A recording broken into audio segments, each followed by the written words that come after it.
And so we'll just kick it off with just having Xander, Matthew, Allegra introduce themselves.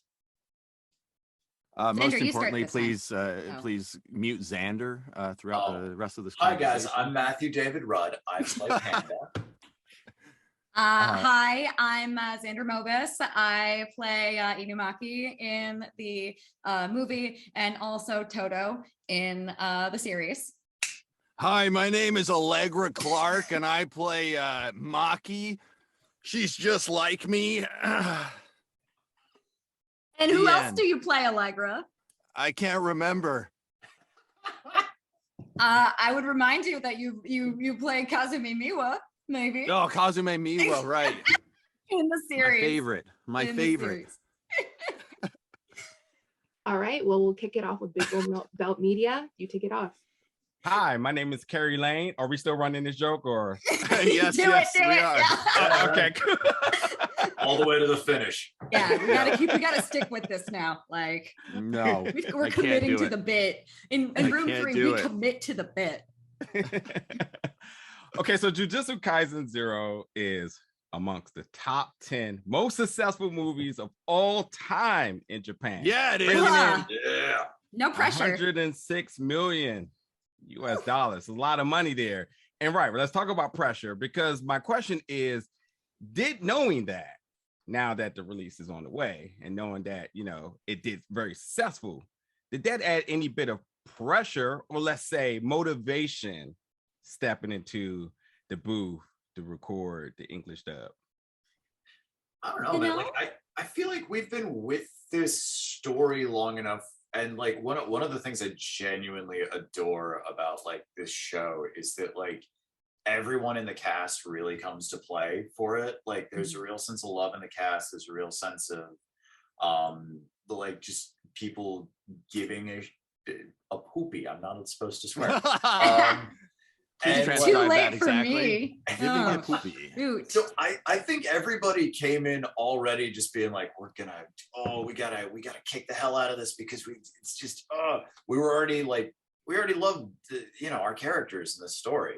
So yeah, it was already our baby even prior to this. So when they said, oh, you're going to be doing the movie, it was like, cool, I get to continue playing with these characters.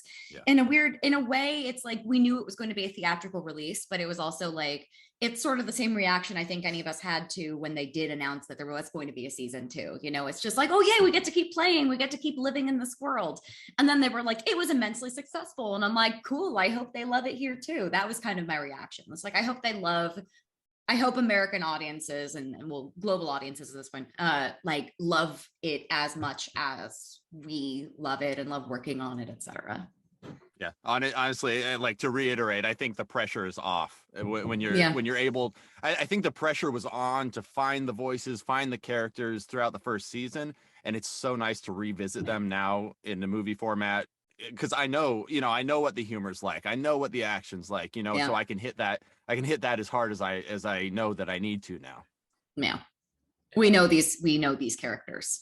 Yeah, awesome. Thank you. Carrie, you're up next. Hello, good morning. So if you could pick a curse fighting style, what would you pick and why? And it could be your character's style, or you could make one up. I'm going first. Make one up. Oh, okay. I'm going first. Toge's curse. I know both of you said you wouldn't want that if it were real life, but Toge is the coolest character. I'm not just saying that because Allegra's in the room. But I love that kind of character, especially in a story, like in an action scene where like they're laying back, they're laying low, and then all of a sudden he rips out his mask and says like something amazing and amazing things happen. I would want that. Yeah. Oh gosh, I don't know. I do feel like Maki's, as much as it's a heavenly restriction. So as much as it's just like, you don't get to see spirits, you can't manipulate cursed energy, womp womp. That part is obviously not something she enjoys, but at the same time, like she catches a bullet in the show. Like, come on, she's so badass. She's badass normal in the sense that she's just a really good and really strong fighter. And I respect that a lot. I'm gonna go with Gojo because I like winning things very easily. You like fair. having any power at your disposal at any given moment of time? That sounds good to me. Yeah. You know what? I would take Maki's fighting style, but only if I could take like Gojo's eye color, because oh my god. Oh, he's got them baby blues. His eyes are so pretty. I'm like, you're prettier than me. That's not fair. Like, say nice things about Panda. Oh, well, the lovely thing about Panda is that he gives great hugs, first off. He does give great hugs. He's a lover, and we appreciate that. Thank you. You guys didn't have to say that. Thank you. No, we didn't have to. No. They're good, strong bear hugs. Yes. Oh, thank you. Thank you. Yep. Nadia, I'll toss it to you. I guess kind of piggybacking off that, Toge has a unique ability as a cursed speech user. Does it depend on the word how much his cursed energy is exerted? And can you tell us about how can his training, can he get stronger even though he has like a natural birth ability? How do you think you can handle expanding on that? He can definitely get stronger. In fact, I think once we finally get the spin-off series off the ground, where it's entirely him reciting. It's just him. Yeah, it's just none of it, the rest of us aren't there. It's just. Well, no, it'd have to be. I'm like, we need more. A buddy cop thing. Yeah, Panda's got to translate. All right. Well, I guess. Toge going through culinary school. Maki gets her own spin-off where she just murders everyone. It's fine. You know, I'll watch all those. I do think the word choice matters. I think intention also matters. I think like rice bowl ingredients are like sort of a safe zone. Yeah. As far as does he actually have room to grow? I mean, I really hope so. I am not a Nostradamus, so I don't know where the manga is going. But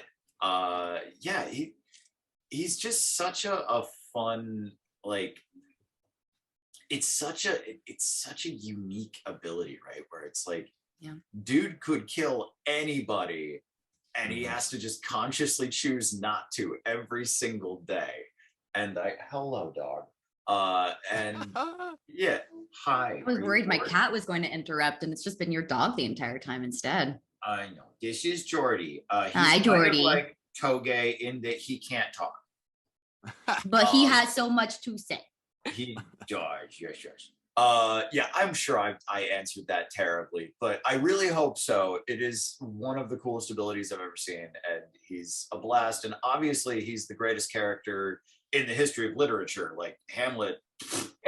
So, I would imagine that a lot of it has to do with his stamina building and his ability to.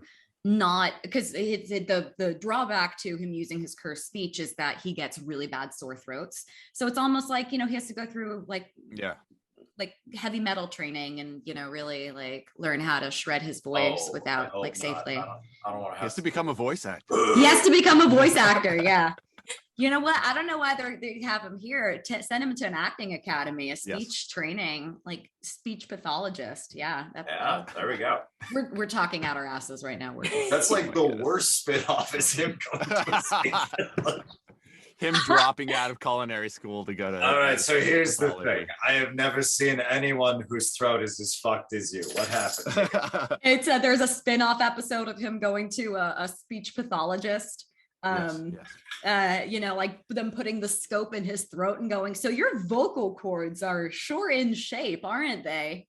What are you doing? What kind of vocal stress are you doing? Do you need to go on vocal rest? Salmon roe. Did we answer this question at all? Anthony is never gonna get to ask his question. No, we're gonna be riffing for the next 15 minutes. I am so sorry, Anthony. Thanks, guys. Anthony, it is your time. Yay! Hey. All right. Well, I wish I had a smarter question than this, but my question is for Matthew, and it's kind of, I guess, on the broader level of the series as a whole. I've always been curious. Do you remember when you first realized Panda is literally a bear?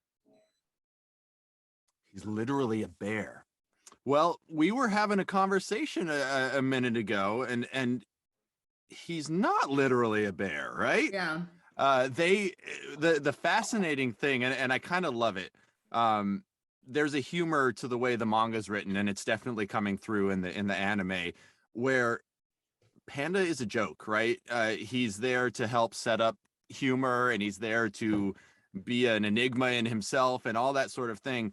And every time you think you're going to get an answer, there's a joke that happens where you don't get an answer. And I love that. It's frustrating, of course, in the same way that you're asking this question, because we want to know more answers about what he is or who he is or how he became how he is. But at the same time, I love the mystery of it. There's a thing that happens in the movie that I'm not going to spoil that just adds another layer to what he is, who he is, and they don't say a thing about it. Yeah, it's like you see it visually happen on screen, and then it's just brushed off. Like I said, it's a joke. It's a setup for a joke. Like, oh, it's no big deal. I'm fine. That sort of thing. It's kind of the humor behind the, every time the three of them are introduced, it'll be like, this is Maki Zen'in from the Zen'in clan. This is Toge Inumaki from, he has cursed speech. And that's Panda. I'm a panda. Yeah. I'm a panda. I'm over here. So I mean, long way to answer your question. Like, I don't know that he is a bear, and I think that's the point. We don't know what he is. And I can't wait to find out. He talks about his older sister being in his body as well. I have no idea who that is. I hope I get to do her voice.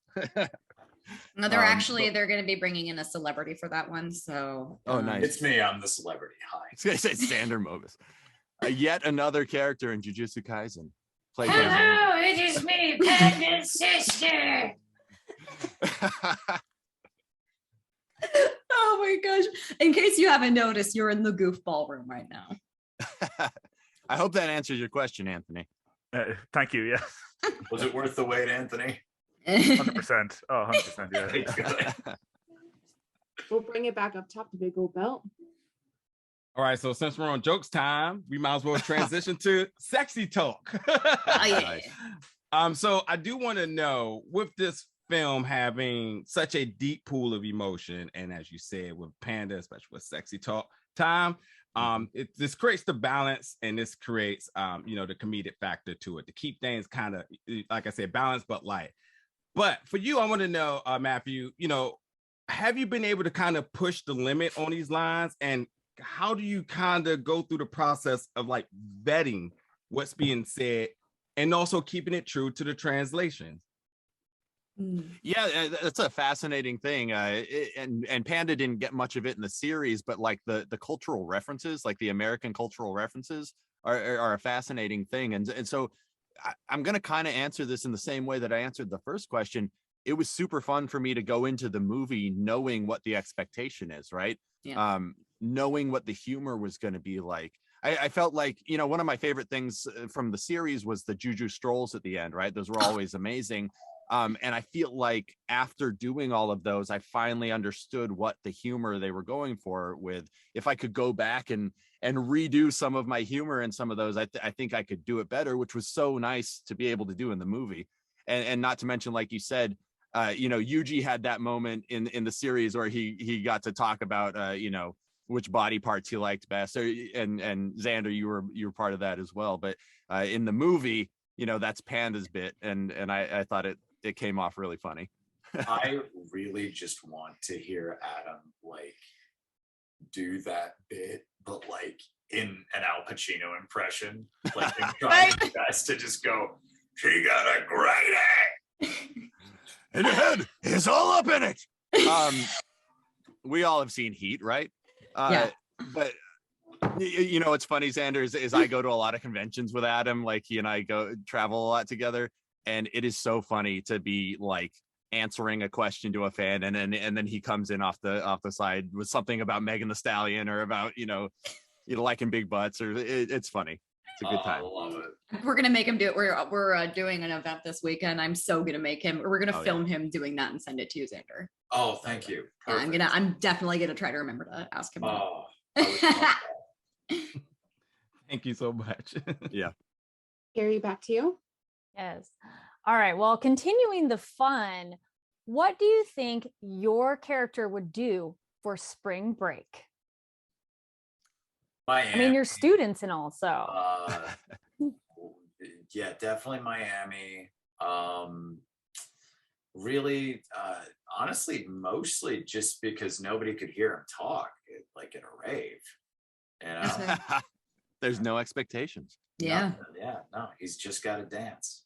Well, the best part is I can imagine him at a rave, just like standing there silently, like just like vibing with the music, but not dancing. And everyone's like, what's up with this guy? Tuna mayo.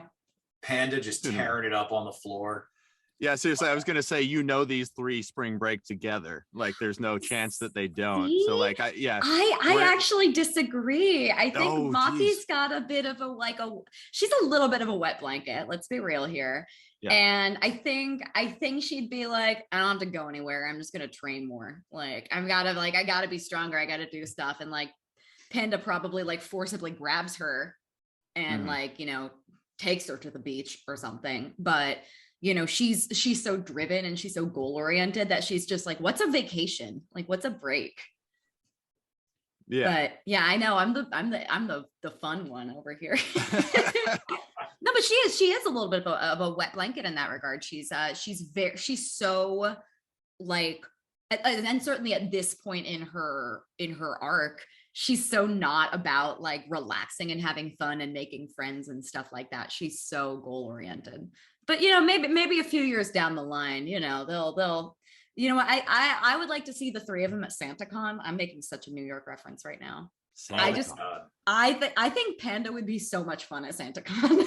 I think Toge would be very dangerous drunk. Oh God. Oh my gosh. Oh no. When they're all of age and they can drink, I think they should all go drinking together. Yeah. Here's the thing is like Panda goes with Toge anywhere because when Toge gets drunk and surly, he has to continue to tell everyone what a sweet boy he is, right? And let me tell you something. No. Sweet boy. Sweet boy, just giant panda hand over the mouth. Yeah. Cool. Thank you. And that, guys, is our time. I appreciate you all. I know it goes by so quickly. We're having so much fun there. But I appreciate all of your time. Thanks so much. Obviously, Xander, Matthew, Allegra, if you guys have any sort of last bit of comments, please do say now. But thank you all around for being here. Yeah, thank you guys for chatting with us this fine morning. Yeah, we appreciate you. Yeah, we're morning or time zone. Merry time zone. Merry time zone to you all.